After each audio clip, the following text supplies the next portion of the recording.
موسیٰ علیہ السلام سے پروردگار عالم کہتے ہیں اے موسیٰ اگر میں سب کو زندگی ہی دے دیتا اور موت نہیں دیتا تو اے موسیٰ بتا پھر میری ملاقات سے مشرف کون ہوتا؟ پھر میری ملاقات سے مشرف کیسے ہوتا؟ وہ مجھے دیکھتا کیسے؟ اور بندوں کے لیے جنت کے اندر سب سے بڑا انعام یہ ہے کہ پروردگار عالم اپنے بندوں کو اپنا دیدار عطا فرمائے۔ جب مر کر نہیں جائیں گے تو اللہ کا دیدار کہاں سے کریں گے؟ دوسری دعا موسیٰ علیہ السلام نے کی تھی پروردگار عالم کتنا اچھا ہوتا کہ جنت بناتا دوزخ نہیں بناتا، جنت ہوتی دوزخ نہ ہوتی۔ اللہ تبارک و تعالیٰ نے کہا موسیٰ اگر میں جنت بناتا دوزخ نہیں بناتا تو پھر میرے عذاب سے کون ڈرتا؟ کوئی ڈرتا اللہ کے عذاب سے؟ آج جبکہ جہنم حق ہے تو بھی ہم اللہ کے عذاب سے نہیں ڈرتے، تو جب اللہ جہنم بناتا ہی نہیں تو پھر کون اللہ کے عذاب سے ڈرتا؟ تب تو پوری دنیا کا نظام درہم برہم ہو جاتا ہے کہ نہیں؟ لوگ ایک دوسرے کو مارتے کاٹتے، اس کو گھسوٹ لیتے، اس کا مال ہڑپ کر لیتے، دوسرے پہ الزام لگاتے، ساری چیزیں لوگ کرتے، کیوں کہ کچھ بھی کر لو جنت۔ اللہ تبارک و تعالیٰ نے جہنم اس لیے بنایا تاکہ میرے عذاب سے ڈرو اور جنت میں جانے کی تیاری کرو۔ پھر تیسری دعا کی تھی موسیٰ علیہ السلام نے پروردگار عالم کتنا اچھا ہوتا کہ سارے کے سارے لوگ کیا ہوتے؟ مالدار ہوتے، غریب کوئی۔ تو اللہ تبارک و تعالیٰ نے کہا اے موسیٰ اگر میں سب کو مالدار بنا دیتا تو پھر بتاؤ کہ میری نعمتوں کا شکریہ کون ادا کرتا؟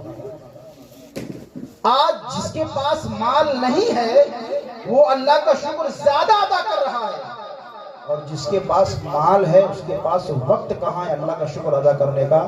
اس کے پاس تو موقع ہی نہیں ہے، اس کو تو ہمیشہ یہ فکر رہتی ہے کس سے مال لینا ہے کس سے مال دینا۔ سب کی بات نہیں، اللہ ماشاءاللہ بہت سارے ایسے بھی مالدار ہیں جو اللہ کا شکر ادا کرتے، مگر زیادہ تر لوگ ایسے ہیں جو اللہ کا شکر ادا نہیں کرتے، رات یہ سوچ کر سوتے کہ کل کس سے مال لینا دینا ہے، صبح اٹھنے کے بعد سارا دن بیت جاتا ہے کہ مال کس سے لینا ہے اور دینا ہے۔ مگر جو ایک میڈیم آدمی، اسی لیے صوفیہ کرام کہتے ہیں جب اللہ تمہیں دے تو اللہ کا شکر ادا کرو، اور جب اللہ نہیں دے تو اللہ کا اور زیادہ شکر ادا کرو۔ بے شک کہہ رہے آپ کیا سمجھے؟ اس سے کیا سمجھے؟ یہ بات تو سمجھ میں آئی کہ اللہ دے تو ہم شکر ادا کریں گے، اور جب نہیں دے تو پھر کس بات کا شکریہ ادا کریں گے؟ شکر کس بات کا کریں گے؟ ملے تب نہ کریں گے، نہیں ملے گا تو کہاں سے کریں گے؟ سمجھیے اللہ تبارک و تعالی جب دے تو شکر ادا کرے اور نہ دے تو اور شکر ادا کرے۔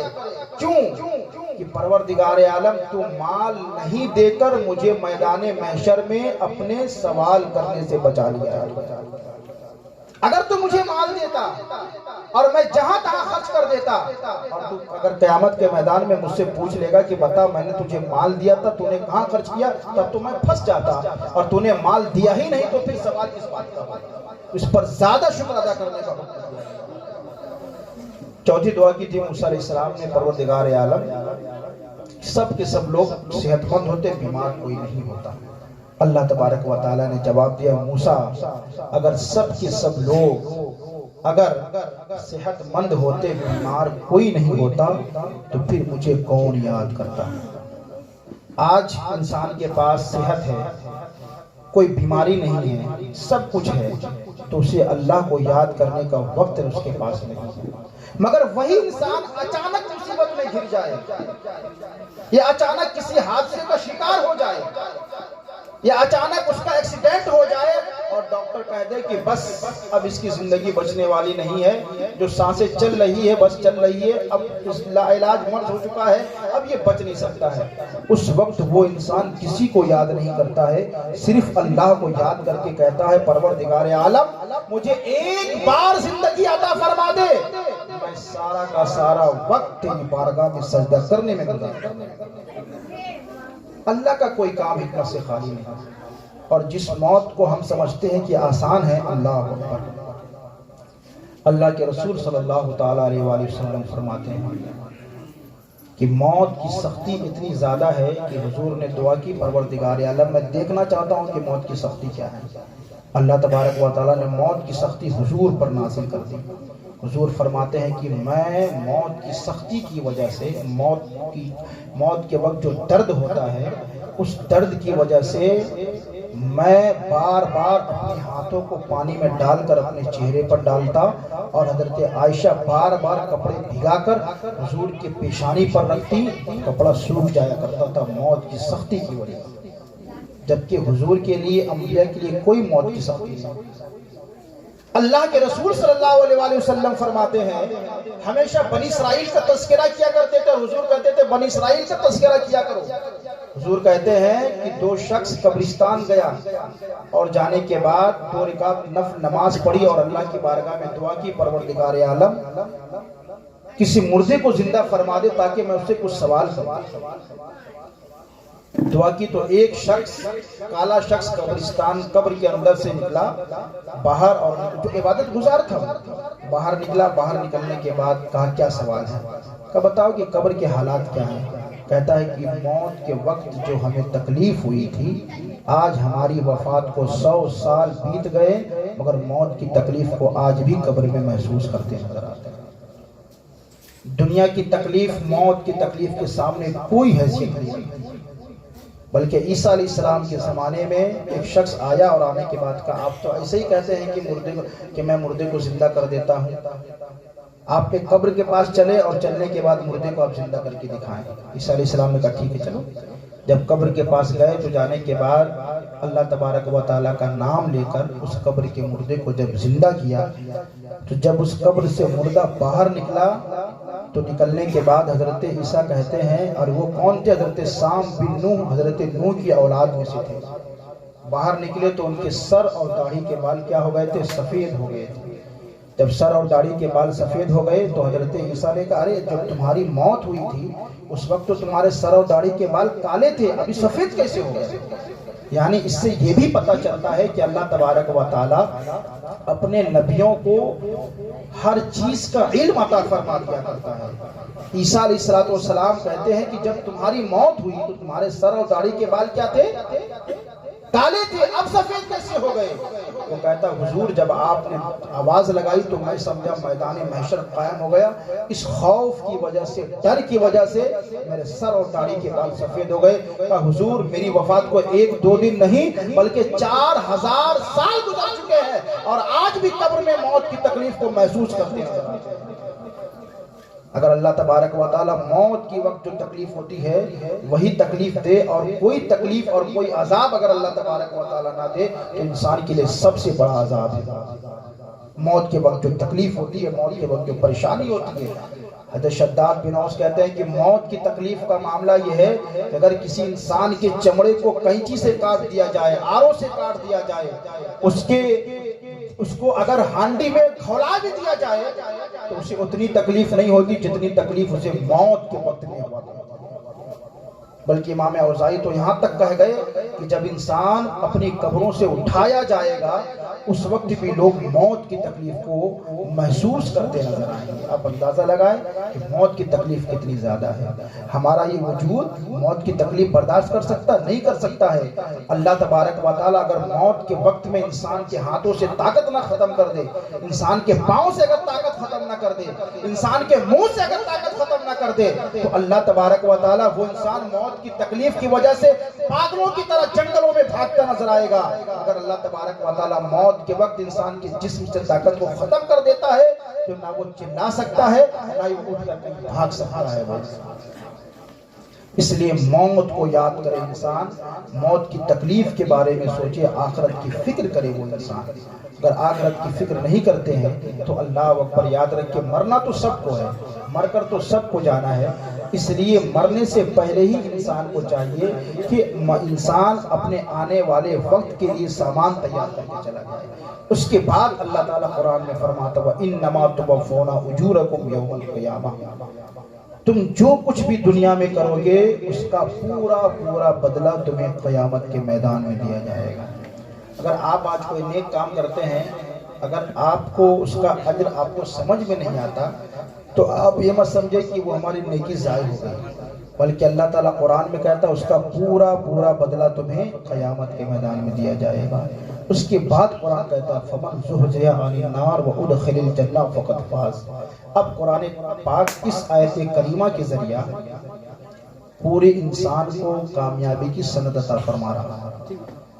کون انسان کامیاب ہے؟ ہم کیا سمجھتے ہیں کہ جس کے پاس زمین ہے، جس کے پاس بنگلہ ہے، جس کے پاس گاڑی ہے، کھیت ہے، کھلیان ہے، وہ کامیاب ہو گیا؟ نہیں، قرآن جس کو کامیاب کہتا ہے۔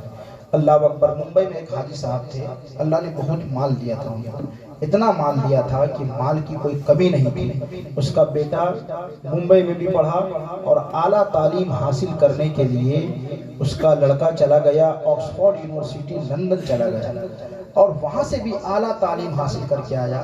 تو آنے کے بعد اسے کون سا کینسر ہوا تھا؟ مون کینسر اسے ہو گیا تھا۔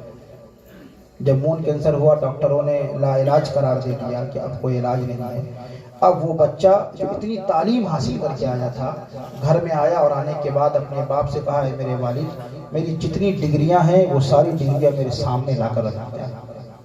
ساری ڈگریاں ان کی سامنے لا کر رکھ دی گئی۔ اب وہ بچہ کہتا ہے، ابا ان ساری ڈگریوں میں مجھے بتائیے کون ایسی ڈگری ہے کہ جب میں قبر میں جاؤں تو اس ڈگری کو دکھا کر میں فرشتوں کے عذاب سے میں نجات پا جاؤں؟ کون سی ایسی ڈگری ہے اس میں؟ باپ نے کہا، بیٹا یہی تو فرق ہے کہ میں تجھے دنیا تو سکھایا مگر تجھے دین نہیں سکھا سکا۔ اگر میں تجھے دین سکھایا ہوتا تو تو قبر کا سامان خود تیار کر کے۔ اللہ تبارک و تعالیٰ ایسے ہی بندوں پر رحم نہیں فرماتا۔ باپ قبر میں ہے، باپ قبر میں ہے۔ عیسیٰ علیہ السلام کا گزر جب ایک قبر کے پاس سے ہوا، دیکھا کہ قبر میں عذاب ہو رہا ہے۔ پھر جب ریٹرن آتے ہیں تو دیکھتے ہیں کہ اللہ تبارک و تعالیٰ اس کی قبر میں جو عذاب ہو رہا تھا اسے جنت کے باغوں میں تبدیل فرما دیا۔ عیسیٰ علیہ السلام حیرت میں ہے، پروردگار عالم ابھی عذاب ہو رہا تھا اور فوراً اس کے قبر کو جنت کے باغوں میں سے ایک باغ کیسے بنا دیا گیا؟ حیرت کی بات ہے کہ نہیں؟ کہ فوراً اگر کسی کو عذاب دیا جا رہا ہو پھر فوراً اس سے عذاب اٹھا لیا جا رہا ہو، یہ حیرت کی بات ہے۔ اللہ تبارک و تعالیٰ نے کہا، اے عیسیٰ، یہ باپ دنیا میں اپنی ایک اولاد چھوڑ کر آیا، اور جب اس کی اولاد مکتب میں پڑھنے کے لیے گئی تو اپنی زبان سے مجھے رحمان اور رحیم کہا۔ میری رحمت کو گوارا نہیں ہوا کہ جو بچہ دنیا میں مجھے رحمان اور رحیم کہے میں اس کے باپ کو قبر میں عذاب دوں، یہ میری رحمت کو گوارا نہیں ہوا، اور رحمان اور رحیم کہنے کی وجہ سے میں نے فوراً اس کے قبر کو جو عذاب میں تھا اسے میں نے جنت کے باغوں میں تبدیل فرما دیا۔ اللہ کی رحمت یہ ہے۔ جب قرآن کہہ رہا ہے فمن زحزح عن النار وادخل الجنہ فقد فاز، اب اندازہ لگائیں دنیا کی یہ ڈگریاں، یہ سرٹیفکیٹ ہمیں قبر میں کامیابی نہیں دلا سکتی۔ قرآن کہہ رہا کہ جو انسان خود کو جہنم کی آگ سے بچا لے گیا، خود کو جہنم کی آگ سے بچا لے گیا اور جنت میں داخل کر لیا، وہی انسان کامیاب ہے، وہی انسان کامیاب۔ آج ہم دیکھیں کہ کتنے انسان ایسے ہیں کہ اپنے آپ کو جہنم کی آگ سے بچانے کی کوشش کرتے ہیں۔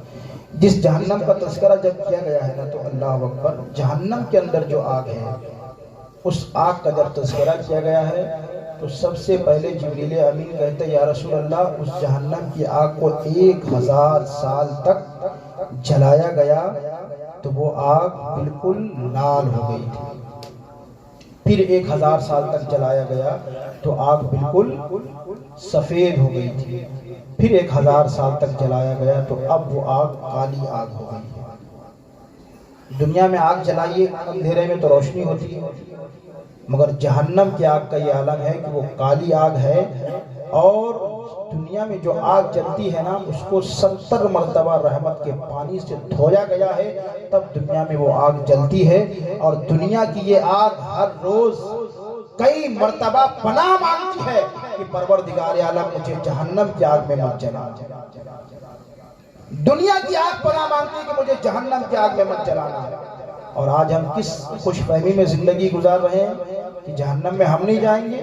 ہمارے تو اعمال ایسے ہیں، ہمارے تو کرتوت ایسے ہیں کہ ہم تو جہنم میں جلائے جائیں گے، مگر جو انسان، حضور فرماتے ہیں کہ جب انسان کوئی گناہ کرتا ہے تو اس کے دل پر ایک کالا دھبا لگ جاتا ہے، اور جب انسان توبہ کر لیتا ہے تو اللہ تعالیٰ اس دھبے کو مٹا دیا جاتا ہے۔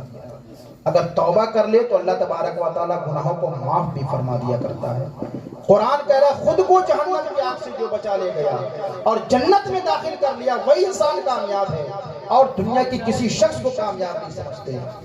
قرآن جسے کامیاب کہے گا ہم اسے کامیاب کہیں گے، قرآن جسے ناکام کہے گا ہم اسے ناکام کہیں گے۔ ایک صحابی حضور کی بارگاہ میں اور کہا یا رسول اللہ ہوشیار اور عقل مند انسان کون ہے؟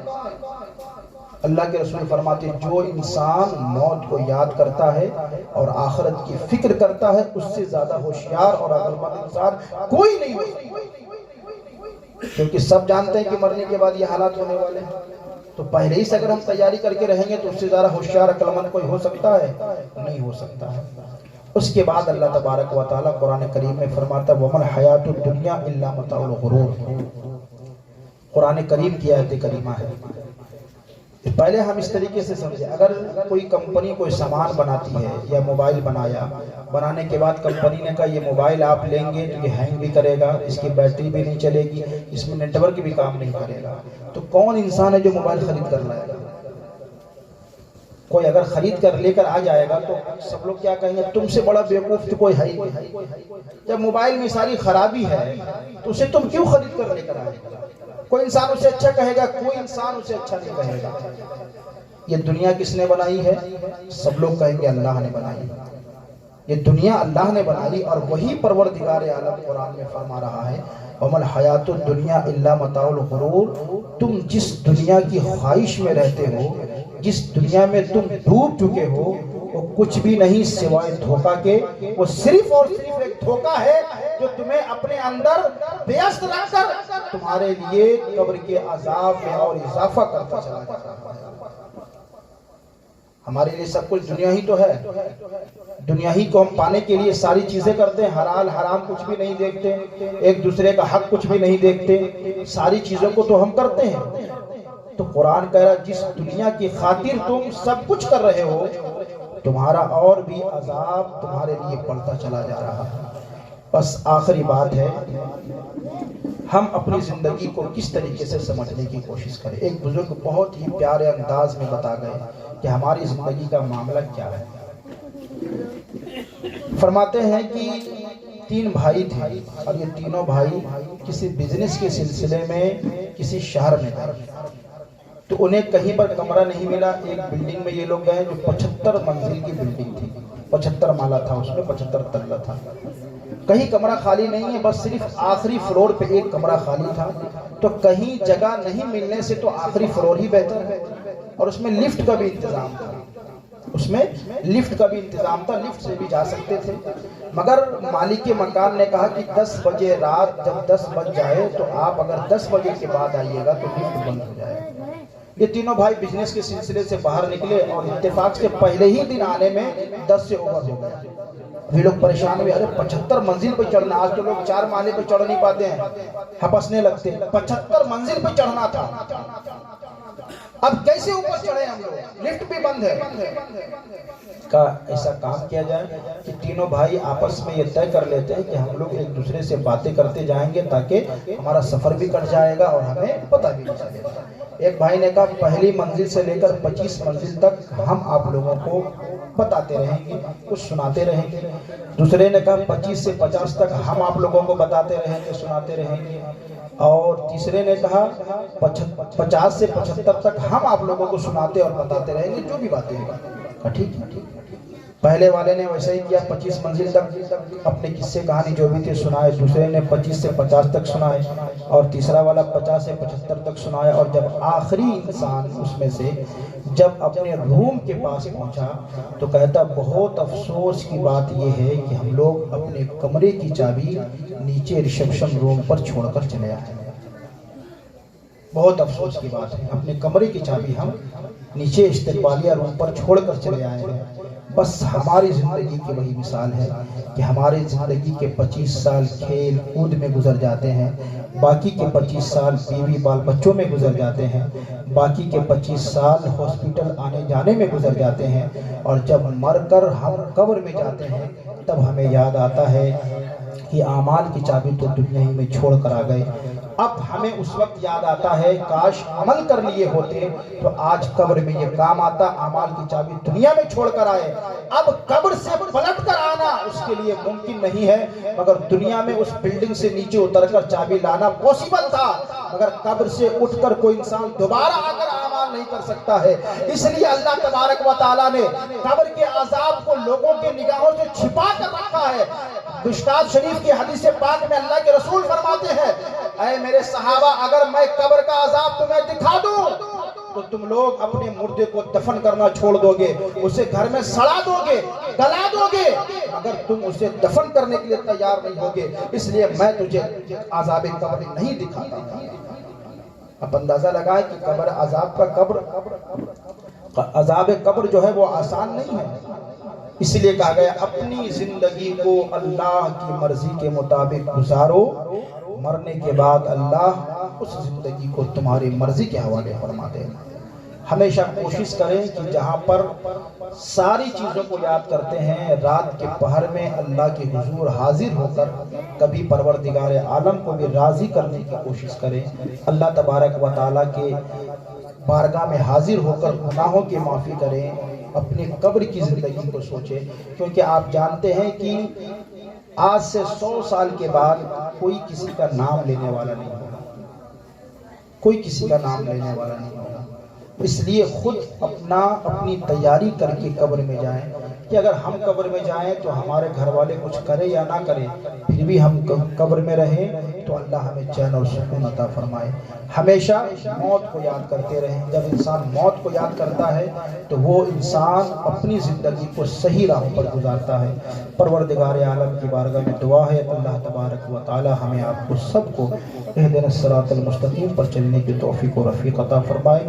وما علینا الا البلاغ۔ السلام علیکم ورحمۃ اللہ۔